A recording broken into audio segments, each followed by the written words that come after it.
Đoạn này mới đẹp. Tại vì chưa biết hết nè.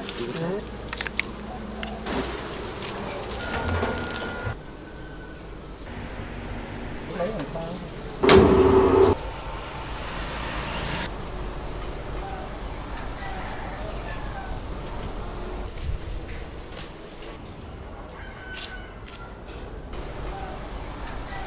Cười lên nha. Cười chưa?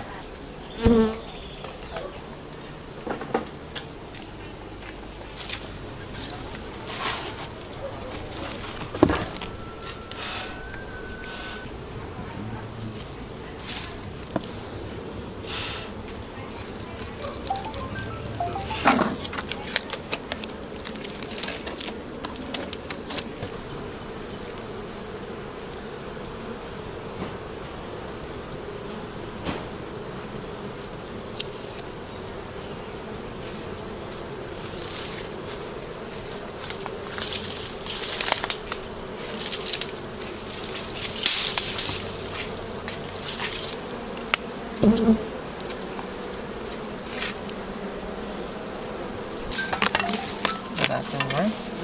Từ Đoạn này mới đẹp.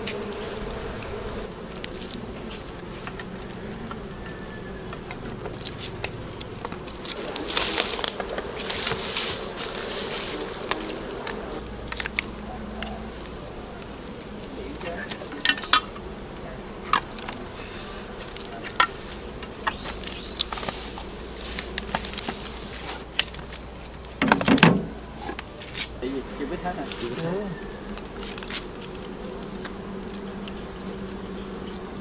Thì sáng rồi thời điểm nào mà ông nó trai trai cận cận mình ấy chứ.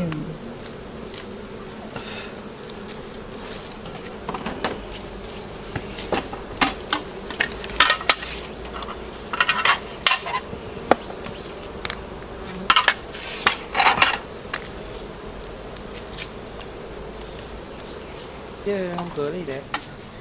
Chụp cho nó đẹp á.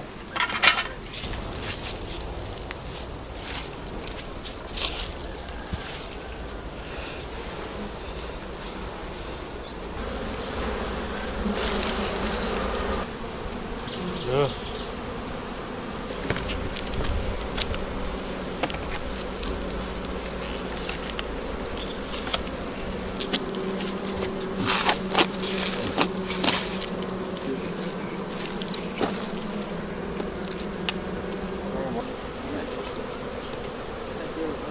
Đúng rồi. Lấy.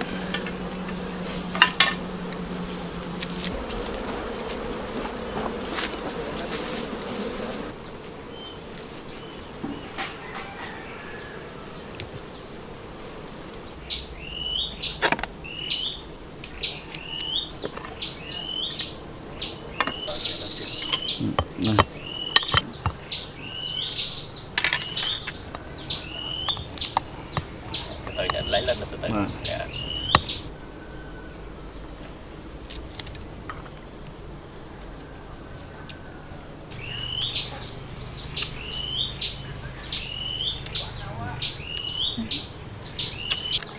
Mười ngày mười mấy ngày là mình lấy được con này, mình để khoảng 1 tháng. Cái mật ong nguyên sáp này, cái hàm lượng MGO, cái chất kháng khuẩn cao hơn mật ong truyền thống là mật ong nước á, rất là nhiều lần.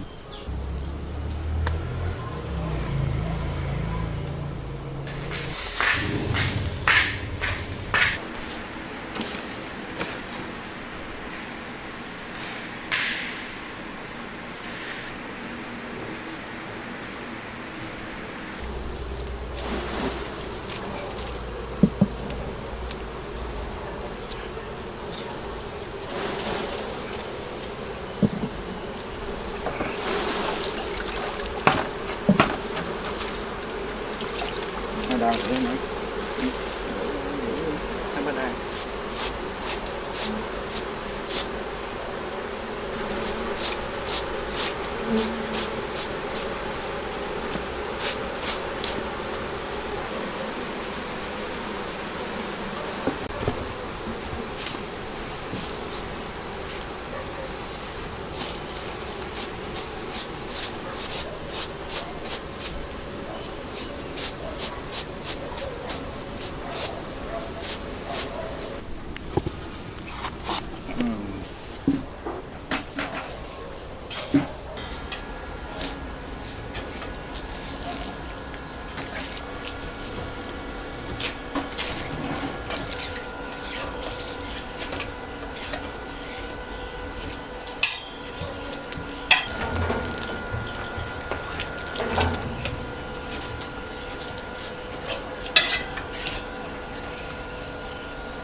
Điện thôi.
Lỗ hành lần này đâu có đâu nữa.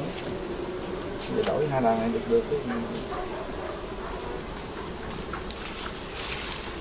Nó đặt á, nó chạy chậm. Lấy làm sao?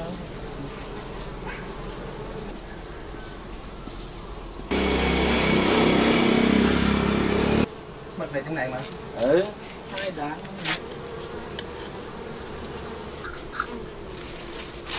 Ừ.